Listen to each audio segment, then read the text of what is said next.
All right, welcome everybody. This is Gary from the Seven Figure Seller Summit. We're doing a private training with Sean Smith. He's one of the foremost experts in PPC. So I want to invite him here today to get an inside look at some of the best practice with PPC. Especially with coronavirus, all the changes we're seeing. So welcome, Sean. How are you doing? I'm good, man. Just living that quarantine life, man. Just not really leaving the house too much and occupying myself, picking up new hobbies, trying to keep myself busy during this time. But I'm good, Yeah. man. I'm good. Yeah. Excellent. Well, I'm in Japan. Sean, do you want to share where you are? So just for the audience. Yeah. I'm in Chicago, Illinois, and we're on what they call stay-at-home order at the moment. And by law, everyone has to wear masks at the moment. Yeah. Same here. I mean, everyone's in mask mode in Japan as well. Yeah. So, before we get started, Sean, do you want to give a quick preview about, what you're all about? I mean, I'm sure a lot of people already know you, but just to give, a better background before we get started. Yeah. Yeah, sure. So I guess I keep it super relevant. I mean, in regards to Amazon PPC, I've been doing this for about 4 years now. I think a little over 4 years. Started back in the day working with a lot of like newer sellers, and now I really mainly focus on 7 and 8 figure sellers that I work with. But I also have another program that helps smaller sellers as well. So really just been in the weeds, learning a lot about technical PPC, and just focusing on getting results for the people I work with, right? Because if they don't get results, then I haven't done my job right. But yeah, just one thing, man. That's all I do. Awesome. We're super grateful to have you on. And before we get started, for those of you guys watching live on Facebook and YouTube, if you can just type, your name and where you're watching from, just to make sure that the link is working okay, because we are live.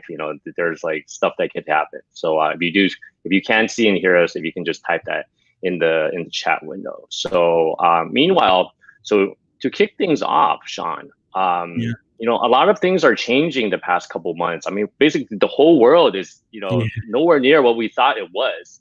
Can we get what you're seeing maybe from a high level in terms of like the state of the whole Amazon PPC, the landscape, what you're seeing, working with your clients, or what you're seeing personally? Can you give us like an overview of that? Yeah. So since coronavirus hit, really early on is when people got most negatively affected. So long story short, I would say that we saw that clients that were selling, those essential items, they were going up in sales, and then clients that weren't selling them. A good example was like, selling like signs to small businesses. Like those companies tanked, and their PPC was horrible, right? The conversion rate dropped off, the traffic itself dropped off. And so it really depended on the specific business you were in. That being said, what we did was we focus on basically like, here's the thing.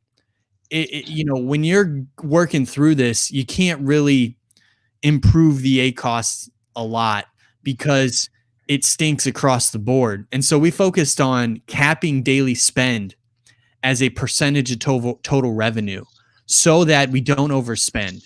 So, really it was more about controlling spend just to like preserve cash flow, right?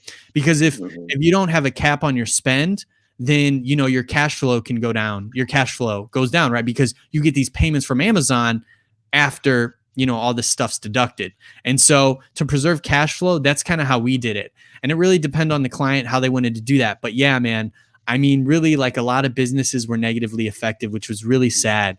I will say that really, the biggest hit was when Amazon, a while ago, a few weeks back, or maybe a month or so, I can't remember exactly, they had that April 21st delivery date across the board.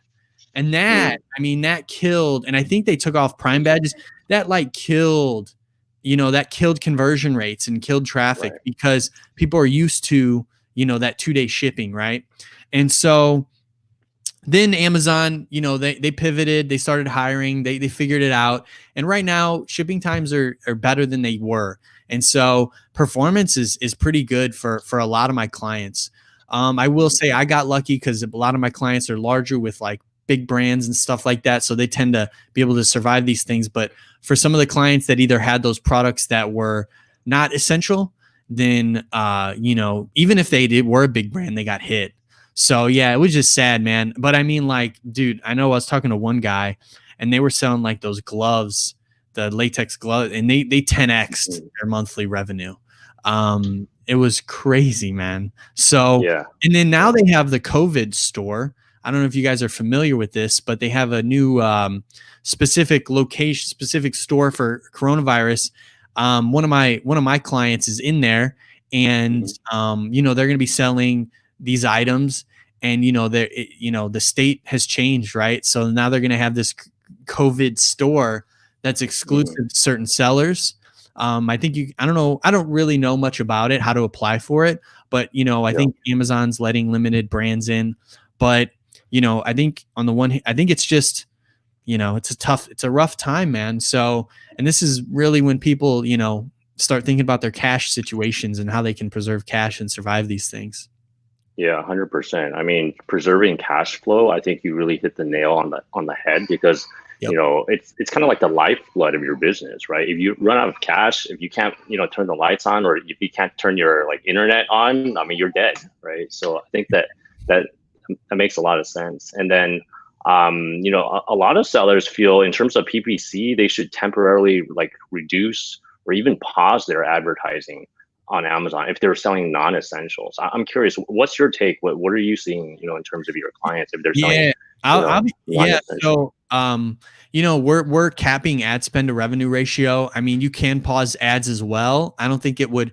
I don't know if we didn't pause ads. We would just cap. My recommendation was always to basically, like, what you would do is like what we did was, okay, so let's say we're going through the first 7 days of kind of the coronavirus issue, and we're seeing that sales have tanked and all these issues are going on.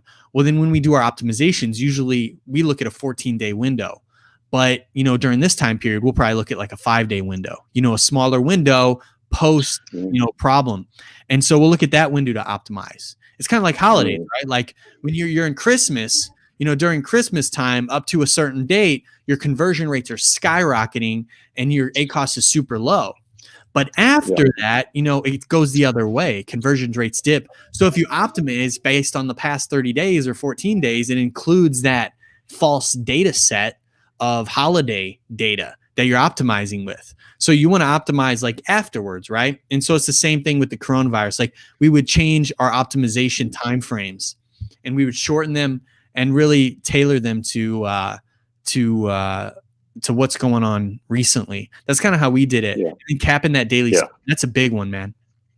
Yeah. Those are two really great tips. And, I just want to reemphasize, how powerful these strategies are because, Sean, he manages campaigns for 7-8 figure sellers and, he's communicating the latest like cutting edge news directly to you guys. So, I really want to, reemphasize that, capping your ad spend, like not necessarily pausing it, but, capping it to make sure you have enough cash flow. And then also, I really love how you're like, kind of taking more short-term, windows instead of, traditionally people look at 14 days of optimizations with PPC. Now we're looking at a 5-day, right? Because like things are changing so fast, and you got to pivot very quickly. Yeah, so, you got to think about how you're going to examine the data and make changes, like cut the bleeders, high ACoS keywords. And actually, one of my students had a really good idea. He actually pulled his PPC data from before COVID, so that when things get back to where they need to be, he's going to upload he'll download the bulk file from before he made the changes for COVID, so that when he gets through COVID and everything's a lot better, he can upload that file and restore it back to where it was. Yeah, that's really smart. Yeah. Super smart. Yeah, I love that. Dude, he's a smart dude, man. Yeah. Excellent. Okay, so meanwhile, I just like to take an opportunity to say hello to some of the people on the call. We have John from Texas, Derito from Santa Clara, California, Trisha, good day from Melbourne, Australia, Sure. Shane from Wanaka, New Zealand, Gurdeep from UK, Kay from Chicago, Trish from Melbourne, Ryan from Florida, Brian, what's up, from Bay Area, California, and Megla. Hey, Megla. What's going on, Megla? Yeah, it's good. Glad everyone can join us during this special time. Okay, so the format of today's training is going to be conversational. It's going to be Q&A, and I'll be asking Sean some questions that you guys submitted in advance. So basically, we're going to talk about. We'll start off with day-to-day PPC management, how to avoid overspending on advertising and killing all my profit. And then we'll go into some more optimization, best practices, and some advanced strategies. And then at the end, Sean will share a little bit more about, what he's doing in terms of his training as well, if you want to learn more about Sean. And then if you guys have any questions, feel free to just drop it in the chat window and we'll try to cover it towards the end. If that sounds good to you. Does that sound good? Sounds good to me. All right, awesome. Also, hi, Allison from Auckland, New Zealand. So we have a global audience. I really love, how, Sean's in Chicago, I'm in Japan, we have people from Australia, New Zealand. It's amazing. Yeah. So we're really, making lemonade from lemons, with the whole situation, we're able to get these amazing people online together. I think that just like surrounding yourself with, like-minded entrepreneurs, that's how you guys can really level up. And, that's kind of like the reason I decided to do the 7-Figure Seller Summit. So awesome. Okay, sure, Sean, all right, let's go. So to start off, in terms of like the day-to-day, PPC management, yep.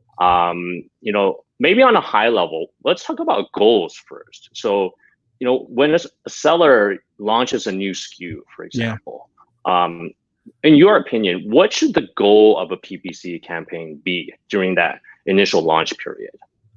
During the initial launch period. So for a new product, right? Yeah. So that's a good question. So like the way that we do launches is we always basically have, so when we do launches, we always say, like my rule of thumb is as long as I do 100% ACoS or less when I have 0 reviews, that's good for me, right? So that's our target.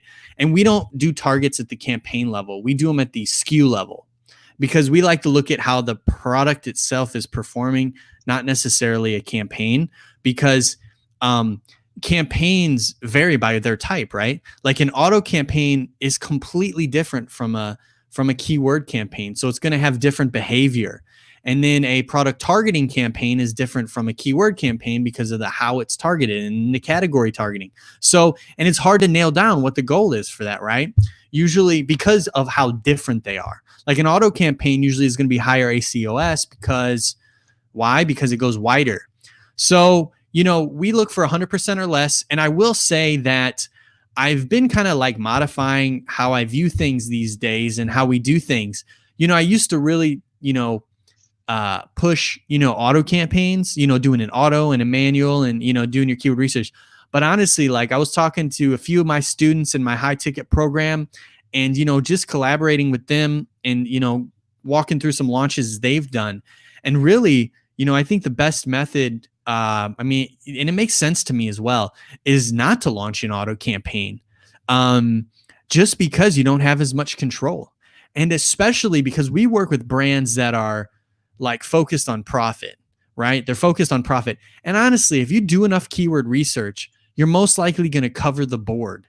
And then if you do phrase match and broad match, really that brings in more search terms. So between the keyword research you do and then testing those 2 other match types, you really like widen the traffic enough. You're right. You might miss out on certain ASINs, but guess what? You can do ASIN research. So rather than doing an auto campaign where you get ASINs, why don't you just start looking for competitors to target doing with a product attribute targeting campaign out the gate? That way you don't have to waste money on the auto campaigns. Because historically, it's like a common knowledge thing where like auto campaigns always, overspend and high ACoS. So I like the idea of one of my students, he actually tested just manual campaigns with just keywords, exact phrase and broad, basically aggregating what he got from keyword research and suggested keywords. And though it performed a lot better than launching the auto campaign. So that's kind of how we do it. And then we always look for, like I said, 100% or less. The less is better, obviously, if you don't have any reviews. But what you're really looking for is, like, once you get that review, which should be 4.5 or 5 stars, because that's how most products should do, is you should start to see like a increase in conversion rate and a decrease in ACoS. So you can't track conversion rate on the campaign manager, but you can track ACoS.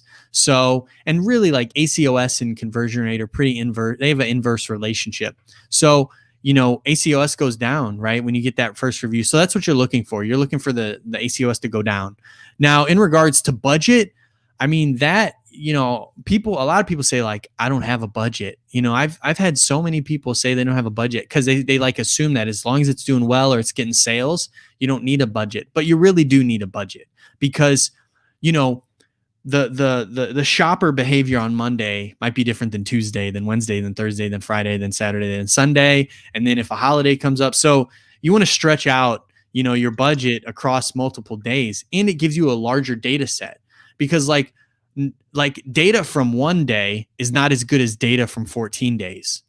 And so when you have a budget, it allows you to get, like, because when you're measuring things, you measure like the quantity of data and then time as well, so that's why we like to have a budget, like, how much are you willing to spend per month, break that up, divide it by 30, and then build that into your campaigns. So if you're spending like $60 a day and you want to create 3 manual campaigns, the exact phrase and broad, with keyword targeting, you would just do, I would say, like $17 a piece, $18 a piece, because Amazon always tends to overspend on the campaigns. So I always leave like a couple dollars there, just so that Amazon can't get away with, that's little stuff. So that's kind of how we do it with launches. And we look for that ACoS, man. That's what you're looking for, the ACoS to go down over time. And then pulling search terms. I would say, like, if you're just launching, like, you do want to be a bit more like aggressive with, pulling search terms every few days probably, and just being a bit more aggressive with like testing, just because if they're new, right, you want to deduplicate. You don't want to just pull a search term if it's converting. You have to have a deduplication formula, because if you don't, then you're going to bid on duplicated keywords, and those tend to not perform as well. So that's kind of how we handle the launches, man. And that's it right there. Excellent. All right. And so also, after launches, in terms of, when it comes to, what you look for in the data. So you said to pull search terms, every few days, set up a deduplication formula. Can you share a little bit more about some best strategies, to kind of set up the PPC, and also what to look for when it comes to ongoing data management? So this is how we do it. Like, this is how I teach it, and this is how my team does it in my agency.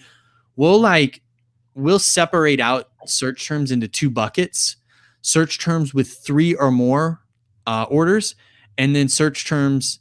Well, okay, the way we do it is, all right, let's get in the weeds here. So if you're looking at a search term report, there's like total units, and then there's advertised SKU units.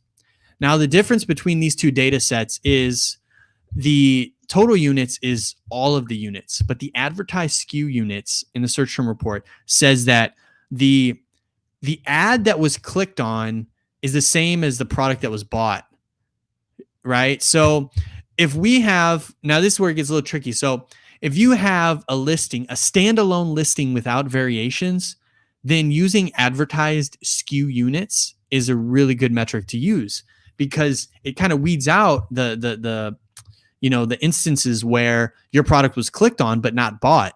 That doesn't count as a conversion, right? Like, or total units, if somebody clicks on yours and buys something else, it looks great in the reporting, but it's not accurate at all, and it can inflate your ego. You're thinking it's great, and it doesn't work. So for non-variation products, we use advertised SKU units, and then for products with variations, which a lot of people have, we just use the total units, just because there's a way to find which one was clicked on and then which one was bought in the advertised product report, I believe.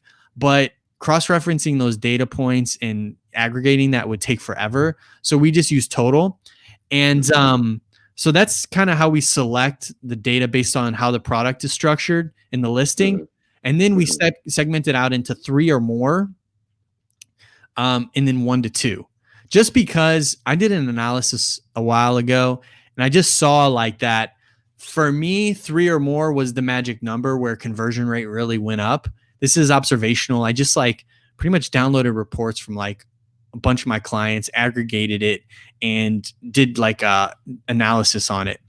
And long story short, we broke it up into 3 or more, where this is one bucket of search terms. And then we broke it up into 1 to 2 search terms. And so it's these 2 buckets. And the reason you break them out like that is because 3 or more tended to have a higher conversion rate than 1 to 2. 1 to 2 is really experimental because really you've probably been through your search term report and gotten these really low ACoS sales on keywords that don't make a lot of sense. And it's only one sale.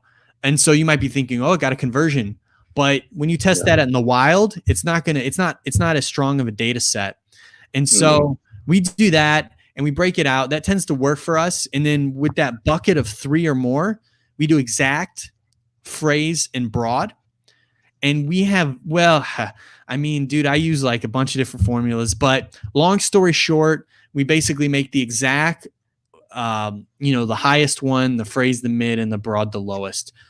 I can't. In terms of budget, right? Yeah. No, the starting bid. Starting bid, okay. Starting bid, exact is highest, phrase is second, broad is third. And then for the bucket of 1 to 2 orders, we only use phrase and broad. Why? Because since they're not as relevant and they're just not as, they haven't proven themselves from a data standpoint, we don't want to test them in exact. The whole point is like they haven't proven themselves to be an exact match. And then we do deduplicate them. So we have formulas that we use to deduplicate them against our existing keyword set so that we don't, because man, if you don't deduplicate, you're just going to be bidding on the same search terms over and over again. And it's not good because, Amazon has already said like campaign history, it affects performance. And dude, when we've launched new keyword, like duplicate keywords, they just don't perform as well out the gate because they haven't been through the optimization process. They don't have history as well. Right. So that's kind of how, this is really good stuff. And then in terms of the deduplication formula, Allison had a question. Sean, could you talk more about the deduplication formula? Yeah. Hold on. Let me, if you want, I can just get it. That's awesome. Let me grab it real quick from my, I just pulled from my course real quick and you guys can have it and I can explain it real quick. Deduplication is one of those things where it's very technical, but, once I always say like it's how bad you want to learn it, right? Like I was never good at math. I suck at math, but when I got into PPC and business, I had to get good at math, so your yearning to get better has to be more than your the thing that you, like not wanting to learn it, right? Because I know I have a lot of people that say it's too technical, but if you really want to get good at it, then you're going to ignore that thing that holds you back. That's kind of how I think of it. It's like your motivation level, right? It's a matter of, do you want to beat your competitor? Like if you can get deeper in the weeds, like what we're doing, maybe you can eke out some more sales, a better conversion rate and lower your ACoS and save money. Right? I mean, if you want to do that, then, use that as the drive to learn this. I'm the same way, I'm not like an Excel wizard, but, I'm learning. Yeah, exactly, dude. Yeah. And I'm not a wizard. I don't even have like a lot of people. I have a lot of people who like think I have like a technical background, but I studied nutrition and Spanish. So I have no technical background at all. Yeah. But you learn it along the way. And then also a quick shout out to our friend Andy. Andy's out there and what's going on, Andy? I know Andy. Yeah, he says yes, weeds. Yeah, love it. Well, somebody man, not a lot do. So where should I put this in the chat, the private chat, or right? Can Can you put it in the private chat and then I'll post it? I'll post it into the group, and then people should I be have able to to get it. go over it. I'm trying to think here. Yeah. I have to pull up an Excel file. Let's see here. Okay. If possible, or if not, we could share it in the show notes after the call if that's easier. Yeah. Hold on real quick. Yeah. So yeah. And I don't know if you guys can see it or not, because if so, I can explain it. But if not, Do you want to share your screen, Sean? Yeah. Let me pull up, because let me look at it real quick. Okay. Yeah, and then thanks for your patience, everyone. I mean, we are live, so I mean, we had this question come up from Allison, so I want to make sure we add as much valuable content as we can in our time together. Yeah, let me appreciate your patience. I'll make it big, and yeah, some of the Excel people they'll know. Some people, it's tricky, right? Like it's hard to teach this stuff because it's like you gotta have an example kind of type thing. You gotta show it. I should have. Let me make this big.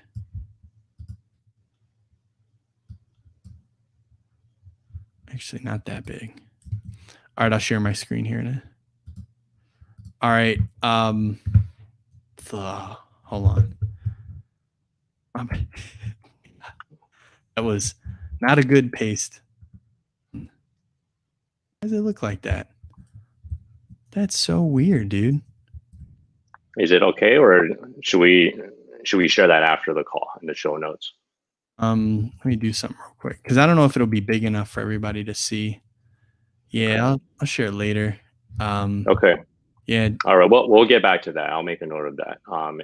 With the deduplication formula. Okay, sounds good. Okay. Was there anything else? Any other best strategies to, in terms of data management ongoing? Ongoing. Yeah. Ongoing. I would say when it comes to ongoing management, I would focus on spending time, if you can, learning bulk files before you get into software. That's what I would do.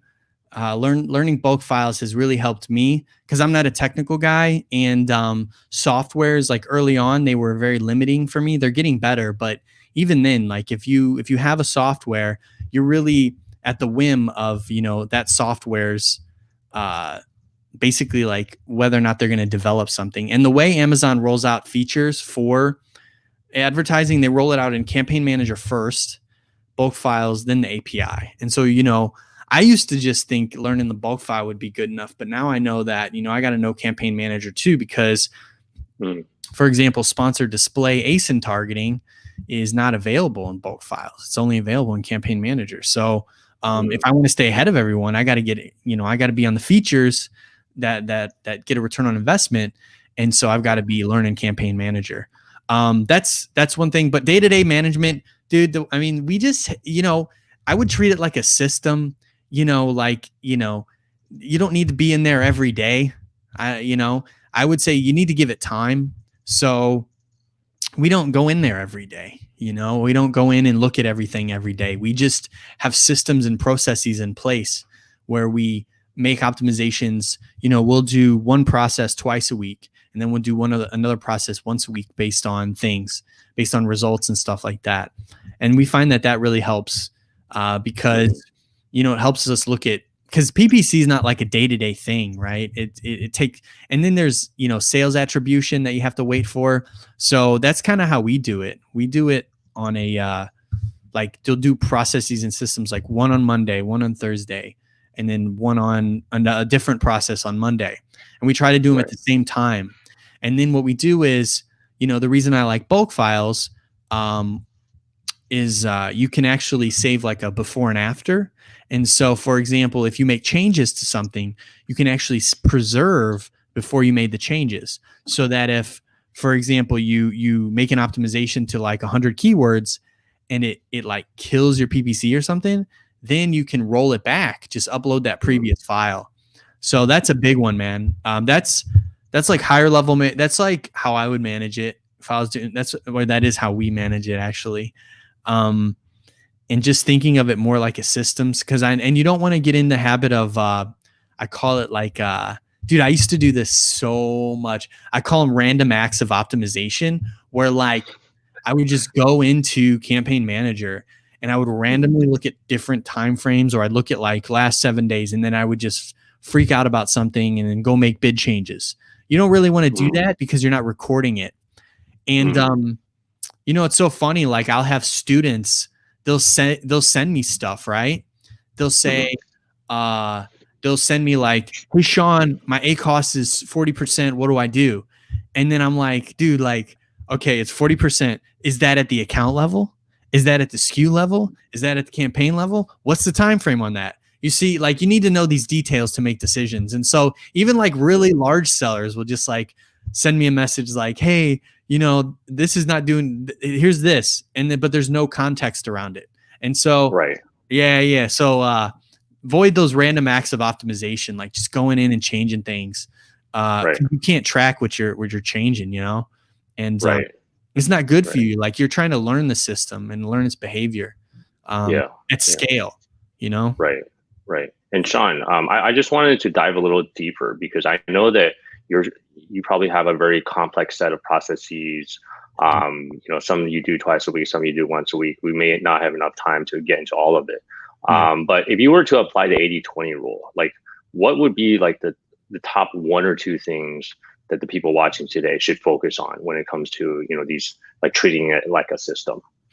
Yeah, I can just share what my students tell me. You know, what's gotten the biggest results is the bulk files.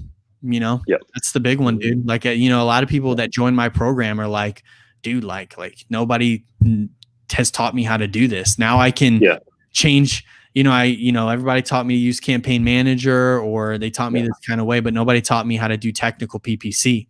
That's a big one, man. And you can do a lot with those bulk files, man. So I would say learning bulk files would be good. And also keep in mind, when you're using software, they don't have access to all the features, man. So, you know, I mean, I think Sponsored Brands Video just rolled out in the API, but you know, they're like, you know, there are certain features in Campaign Manager that are not in bulk files. I would say bulk files is a big one. Let's see. Bulk files is one of them. And then top 1 to 2 things to focus on is, that's a good one. I would say like testing different ad types, you know, like I'm so surprised. Like I have a seller in my program that does like $2 million a month, and he's not running any product targeting or category targeting. And you can make those in a bulk file actually, and you can manage those in a bulk file too. And so, you know, product targeting, category targeting, sponsored display ASIN targeting, Sponsored Brands Video. By the way, guys, you know, you probably heard me say Sponsored Brands Video, sponsored display. You know, might be thinking like, I don't have access to that. Reach out to Seller Central. We literally had a student, Steven, he was like, how do I get access to Sponsored Brands? And then he just submitted a ticket, and then like 24 hours later, he was in Sponsored Brands Video. So if you don't have Sponsored Brands Video or sponsored display, you know, ask to get access. Be like, hey, I want to get access to Sponsored Brands Video, as well as sponsored display beta for my account. Yeah. That's awesome, man. I mean, can you guys see how powerful this is? I mean, you know, these like inside, you know, baseball type of like tricks and tips. I mean, if you just ask Seller Central about Sponsored Brands Video, sponsored display, you could get it like before your competitors. So you'll have, you know, the advantage. I think that's awesome, man. Excellent. And we're seeing really good results with sponsored display ASIN targeting for our clients so far. So that's excellent. One, yeah. Okay. And we had a question from Paul who submitted earlier. How do you know the best keywords to use for PPC, how to implement them into my product ad, and how to use competitors' keywords for your advantage? This is from Paul. So basically, how do you know the best keywords to use for PPC, how to implement them into my product ad, and how to use competitors' keywords for your advantage? What do you think, Sean? So when it comes to the best keywords for PPC, I always think like this is like my old SEO days, but like relevancy being like the number one metric, right? Like it's like how relevant is this to your product, right? So, you have I would say like the most relevant keywords are phrases that describe your product very specifically. And then you'll have like uh category specific keywords or complementary products that you can bid on, like I don't know, I can't even think of it, like you're selling a bike, um uh advertising on a kickstand or something like that. Like can't think of an example off the top of my head, but basically like complementary products. So that's lower relevancy, so you have to expect less of a return. But it's pretty like common sense, man. Usually like it's the phrase that describes your product. That's the big one, right? Like it's not anything too crazy. And then you can go over to like merchant words or like a Amazon search engine and just download a bunch of variations of that. That's kind of how we do it, man. It's logical. Then bid on your brand name. You know what I mean? Just to protect your brand. We like to bid on our own brand name as well. That's just brand protection. Those aren't really like sales that we're like, oh, this is awesome, because they're going to buy those anyways. But those are kind of two big ones. That one, and then you said like competitors' keywords. Yeah, how do you use competitors' keywords for your advantage? Yeah, I mean, I would just bid on those, and then also like you can also actually like in product targeting put in other people's ASINs as well. So you can actually do like ASIN targeting. So you can do sponsored display ASIN targeting on your competitors, which is what we do all the time, and then product attribute targeting on your competitors as well. And those will pop up in their listing. Those sponsored products will pop up in their listing. Right. Yeah. Sean, when you say product attribute targeting, could you expand a little more about that for those that might not be familiar? Yeah. So product attribute targeting or product targeting is an ad type that they rolled out, I believe last November was when I saw it. And basically what it does is it allows you to add an ASIN. So when you launch your, when you click create campaign and you create a manual campaign, it says like keyword targeting or product targeting. And what it allows you to do is bid on ASINs. And what that allows you to do is pop up in, actually, it's funny. I read through an Amazon PowerPoint about where the ad placements are for product targeting. So they're in those like sponsored products related to this item carousel, but they're also in search as well. So you can actually end up on like in like a number one sponsored products area with that. So that's an ad type that Amazon rolled out where you can target ASINs. It's funny. It's not super new, but I'm always surprised at how many people haven't used it. It's crazy, man. Like that 8-figure seller, man. I mean, $2 million a month, man. So and he's missing out. And then so that's product attribute targeting, and then there's category targeting as well, which was rolled out at the same time. Excellent. Yeah, that could be low hanging fruit, right? I mean, a lot of people aren't taking advantage of that. That's like an easy, like a quick win that they can get. Yeah, right? dude. And I mean, and category targeting, that's pretty cool too, because you can apply filters. So you would target a category, and then there's 2 filters you can apply. So you would target a category, and then you can apply a price filter and then a ratings filter. So like if you have 5 stars, you can target competitors that have less than 5 stars, right? Or target competitors that are more expensive than you. And then what happens is if you get a conversion, it'll pop up as an ASIN in the search term report, which then you can put in your product targeting. Nice. Yeah. Can you guys see how like holistically, how all these different parts are fitting together? I mean, it's like a big puzzle. Like, this is awesome. Have you guys heard of this stuff, like product targeting and category targeting? Would you, if you have not heard of if you have heard of these but have not tested them, could you put like a 2 in the comments? I'm just curious, like I'm just trying to like gauge the audience. You know what I mean? Yeah. Plus, I want to know for myself because I don't know. I just want to know, man. Yeah, it'll be interesting. So if you guys, could you repeat that question, Sean? Yeah. So like if you've kind of heard of these but are not using them, could you put like just type 2 in the comments? Okay. See if anybody does it. Okay. We'll wait a little bit about that. Yeah. Meanwhile, Adarito, okay.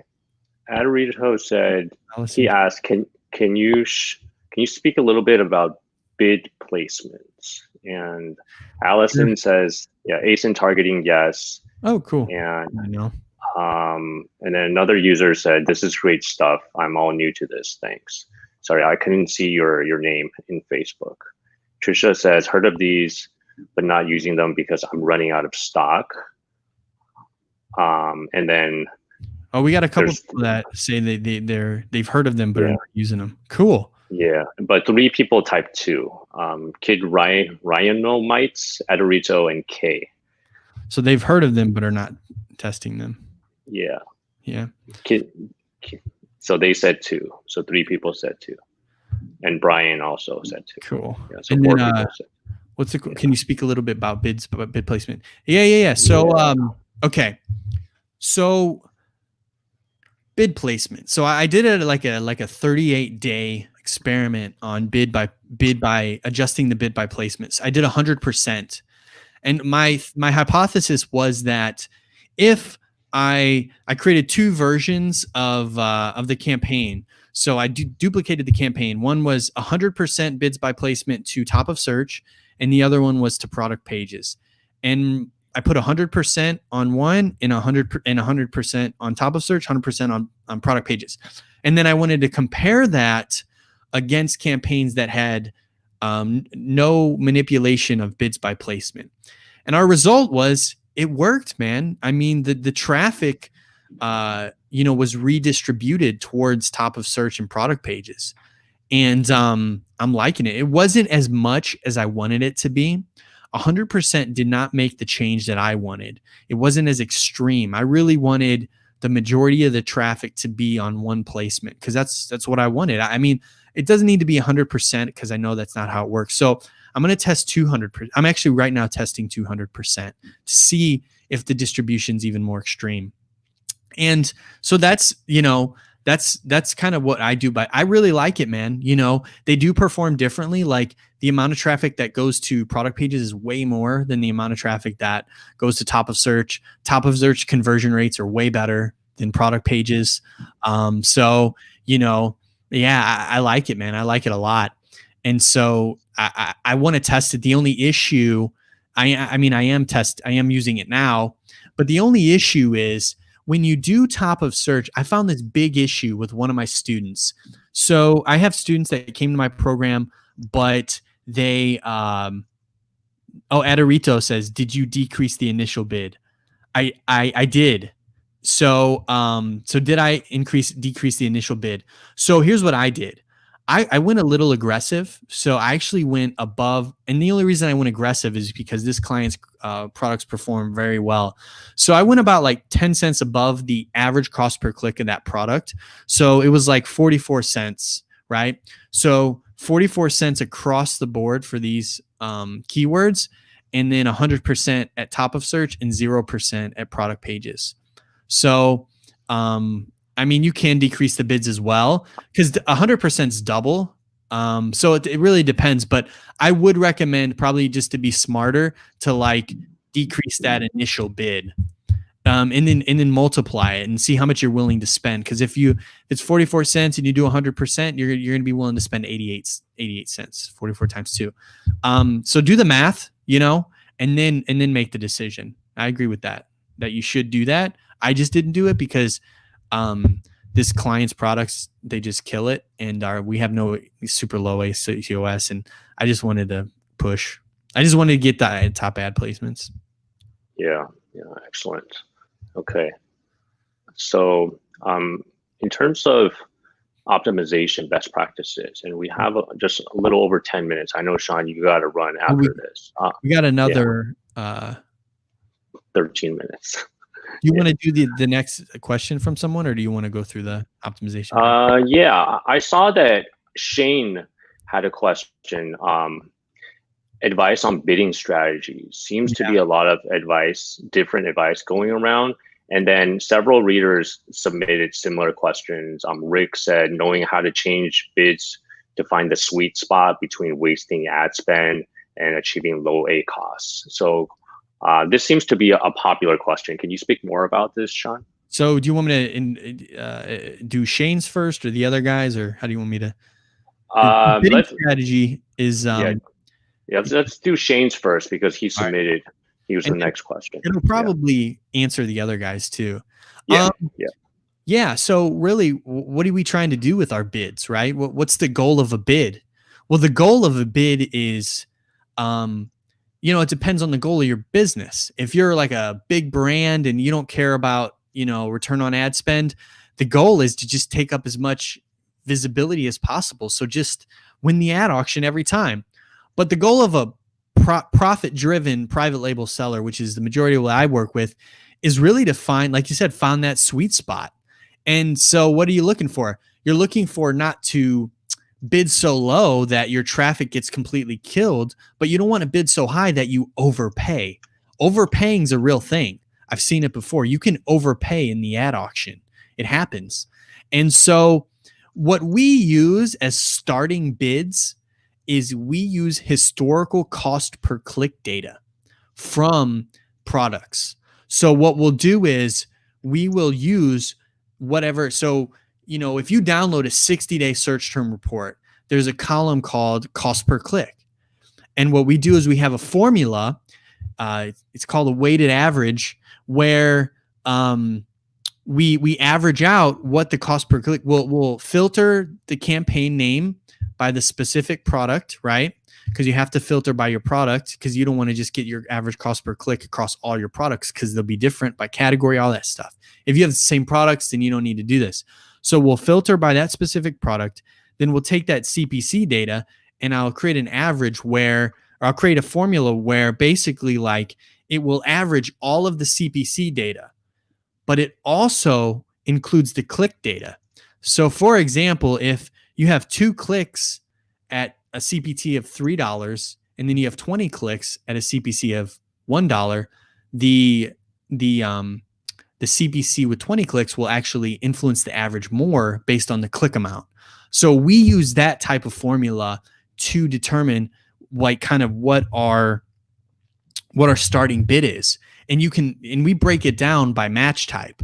So we'll look for that weighted average cost per click we look for the average CPC at the match type level, because they do perform differently.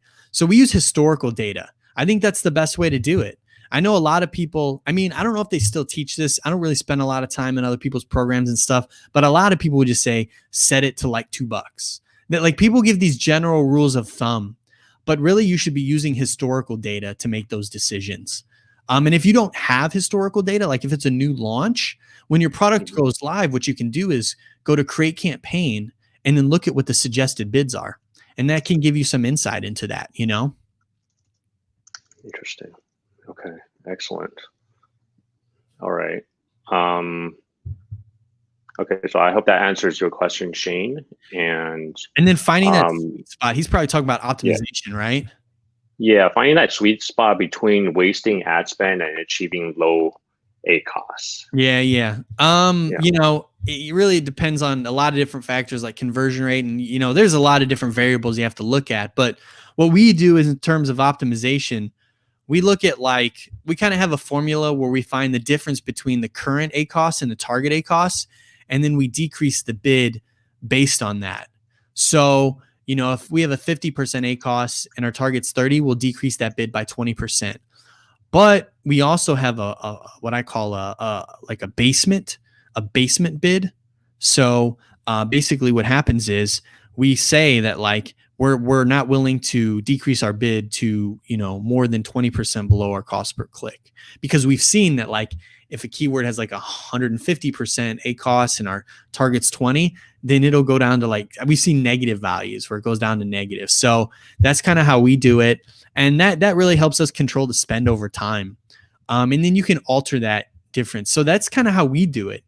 We use that formula that works for us, and then making sure you cut the bleeders, because Amazon leans towards spending more money, right? Amazon doesn't lean towards saving you money. They want you to spend more money. And so your job is to be more aggressive on the control side. Yeah. Okay. Yeah, that's a good point. Similarly, Ben had a question before the call he submitted. Cool. Matt, can you talk about how to manage my PPC budget with my number of sales so I don't cut into my profits too much? This is a good question. So here's what we do. So here's what I recommend, man. Go over to your business report, look at the last 7 day sales, and then multiply that by here's what you do. You look at your business report for the last 7 days. Take that number, divide it by 7. Now you've got a daily average sales, right? And then you want to take that number after the division, multiply it by the industry average it could be different now, but a lot of people do like 8%.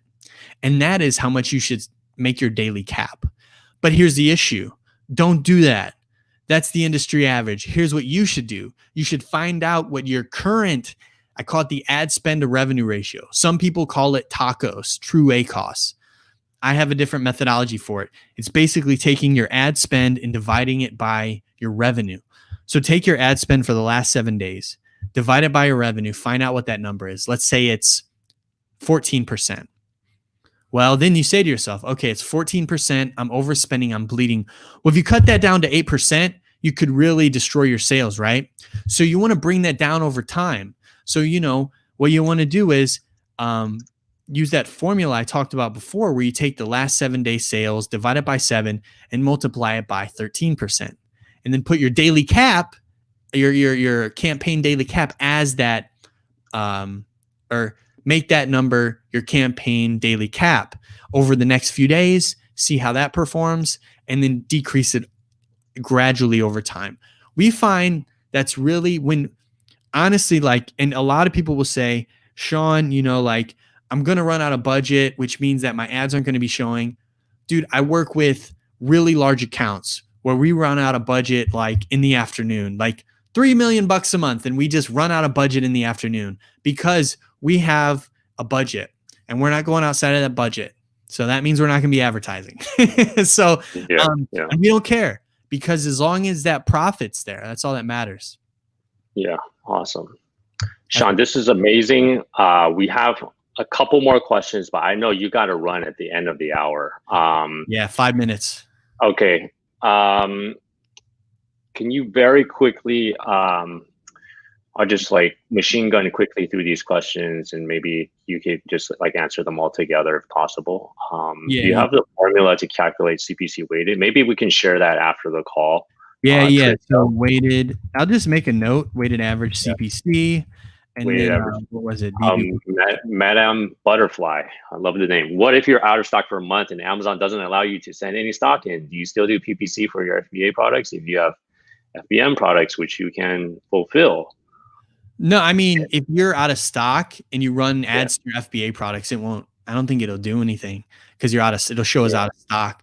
You could run, I actually don't know, man. I don't have any experience with that. I'll be honest, because some of my clients are on FBM. But I will say, I did, with my clients, man, I haven't had a lot of these issues. I'll be honest, because they're just, we haven't had those issues. So out of stock for a month, and they don't, I mean, I know that's happening right now. I don't know. Do you still do PPC for FBA products if you have? I can't answer that question because I haven't done it. Sorry, man. All right. Bye. Yeah. No worries. And last question, Shane. Cut the bleeders. Can you expand on cut the bleeders? Yeah, it's a system I've been using for years. It's 8 clicks, no sales in the last 14 days, and you cut it down to 80% or 75 or 25%, 20 or 25% below its cost per click. That's what we use. And then you can experiment with different thresholds if you want, if you feel like that's too aggressive, but we like to use 8 clicks. We do have some clients that have products that are like over $100. And so, we might do like 15 clicks or something like that, just because, their conversion rate's like 2%. But for that 8 clicks, no sales, plug that in a bulk file. That works really well. Works really, really well.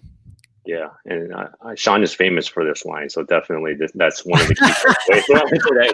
Leaders. Okay, famous. Sean, thank you Amazon so much. Famous. Yeah, thank you so much for coming on today. I learned a lot. I'm sure everyone else on the call did as well.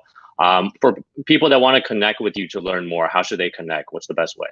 Yeah. I mean, head over to amzppcaccelerator.com. Or Sean at ppcamsaccelerator.com. Those are the 2 methods I would say to reach me at. And then I know that. Yeah. Okay. I'll drop the link in the chat window, and then Sean was generous enough to set up you guys with the free. Going to set up with a bonus. So check that out. Yep. So Sean, thank you again for coming on, man. This is amazing. If this was helpful to you guys, could you just type yes or something positive to help, to thank Sean? Yeses rolling, man. Let's get them yeses. This was a technical PPC deep dive, man. Yeah, excellent. Well, Sean, I really appreciate it. I know you got to run, so we'll let you go. So let's keep it flew by, man. I know. I highly recommend Sean's training program. If this was helpful, this is just the tip of the iceberg. So definitely check out that URL, amzppcaccelerator.com, and we'll have a bonus for you guys as well. All right. So yeah. Love it. So excellent. So people are happy. Yes. Thanks. Yeah, baby. Awesome stuff. Hey. Awesome stuff. Thank you. Okay, perfect. Pleasure. All right. Thank you, everybody. And great to see you. Yeah, you guys stay safe out there. Take care. Later.